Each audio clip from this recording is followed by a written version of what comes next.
Rebecca. He wouldn't like Rebecca. Right?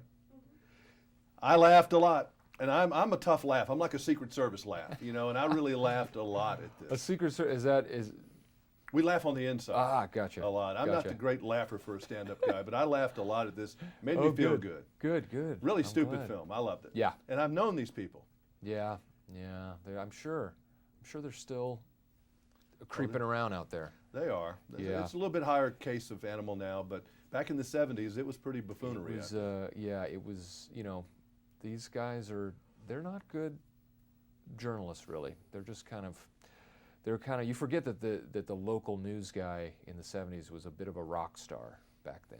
And, is that a character for you? It's pretty easy to get into sometimes. I mean, I was watching you do Dateline with Katie, and right. I mean, it looks like it's, you know, once you're into the zone, it's pretty easy to yeah, get. Yeah. That's something that's I'm able to channel pretty easily, and you know, I studied journalism in college, so I was there was a point in time where I thought maybe I would sports anchor probably right. Sports. I thought I was going to get into that, but you know, and back on Saturday Night Live, it was always fun to play news people. So this was kind of right in my wheelhouse. Yeah. But this movie, I mean, they got it so exactly right.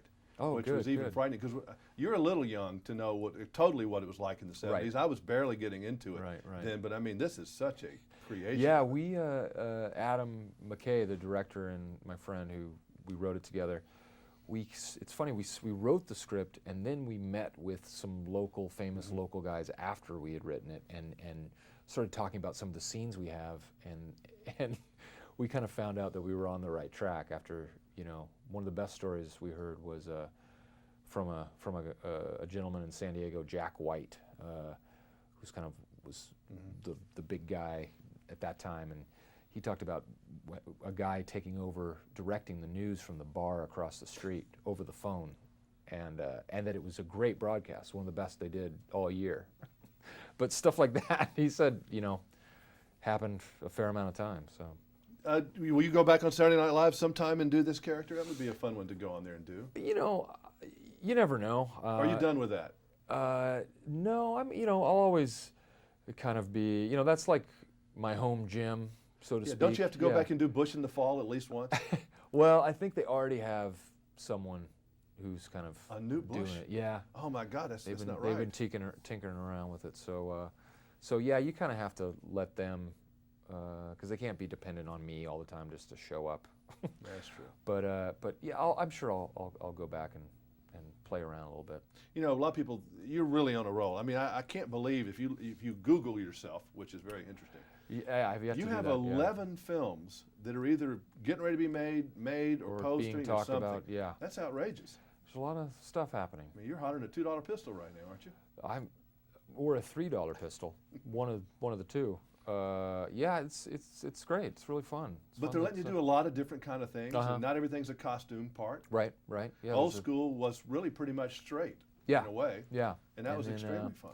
To go from that to a film like Elf, which was, you know, obviously more of a family type thing, and then this is back to a more of an over-the-top comedy type of genre, and then I've gotten to do you know, some stuff. I got to, you know, the Woody Allen movie will come out next year and things like that. So it's nice to be able to kind of play around a little bit. For you though, as an actor, do you really like doing the elf kind of? This isn't elfish in a way because this is a costume that you're wearing. Is that easy to be an actor when you're doing that? Easier? Yeah. I think it's a lot easier to be kind of lost in a character, and you don't have to worry about.